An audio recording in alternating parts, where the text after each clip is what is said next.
جو اے P S میں ملوث تھا، وہ آدمی پاکستان کی ریاست کے ساتھ مذاق کیا جا رہا تھا کہ وہ آدمی جیل سے آزاد ہوا، ترکی میں جا کے بیٹھ کے یا پتہ نہیں کہاں جا کے بیٹھ کے لیکچرز دے رہا ہے۔ وہ ہمیں امپورٹڈ حکومت کہتا ہے۔ اس نے تو دہشت گردی کو واپس امپورٹ کر دیا، جو اس کا سب سے بڑا گناہ تھا۔ وہ جس طریقے سے وہی دہشت گرد جو شکست کھا بیٹھے تھے، جو پاکستان کے چاروں کونوں سے ہم نے نکالے تھے، عمران نے ان کو ایک بار پھر کھڑا کر دیا۔ عمران نے اس ملک کے سلیکٹڈ نے اس ملک کے شہداء کی جو لہو ہے اس پہ سودا کر کے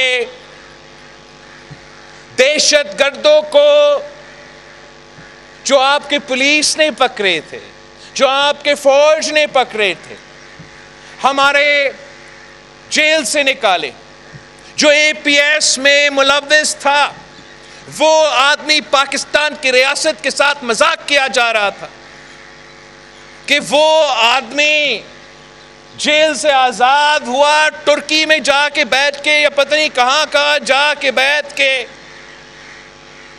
لیکچرز دے رہا ہے۔ آپ سوچیں اے پی ایس کے خاندان، اے پی ایس کا شہداء کیا سوچ رہے ہوتے کہ انصاف دینے تو دور کی بات، جو دہشت گرد ملوث تھے، جو آپ پکڑ چکے تھے، ان کو بھی آپ نے چھڑوا دیا۔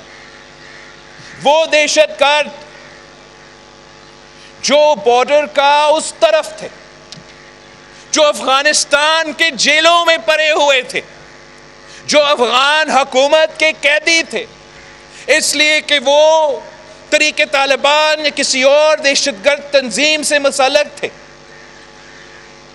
وہ جو پاکستان میں سنگین جرائم میں ملوث تھے، جو ہمارا فوج کو، ہمارا شہری کو، ہمارا لوگوں کو شہید کیے تھے، وہ تو وہاں سے نہ صرف رہا کروایا، ان کو واپس یہاں پاکستان میں سابق قبائلی علاقوں میں بٹھا دیا۔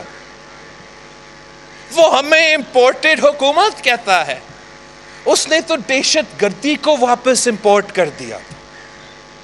وہی دہشت گرد جن کے ہاتھوں پہ پاکستان کے عوام کے خون تھے، ان کو واپس بلا کے ان کا مہمان نوازی کرنا شروع کر دیا۔ یہ نہیں دیکھا کہ کون دہشت گرد ہے، کون دہشت گرد نہیں ہے۔ یہ بھی نہیں دیکھا کہ کون جرائم میں ملوث ہے، کون جرائم میں ملوث نہیں۔ یہ بھی نہیں مطالبہ کیا کہ ہتھیار پھینکو، ہتھیار سمیت واپس آئے۔ اور آج بھی 2-3 دن پہلے کہتا ہے ٹی وی پہ کہ میں 50,000 اس قسم کو لوگوں کو واپس پاکستان میں لے آ کر آباد کر رہا ہوں۔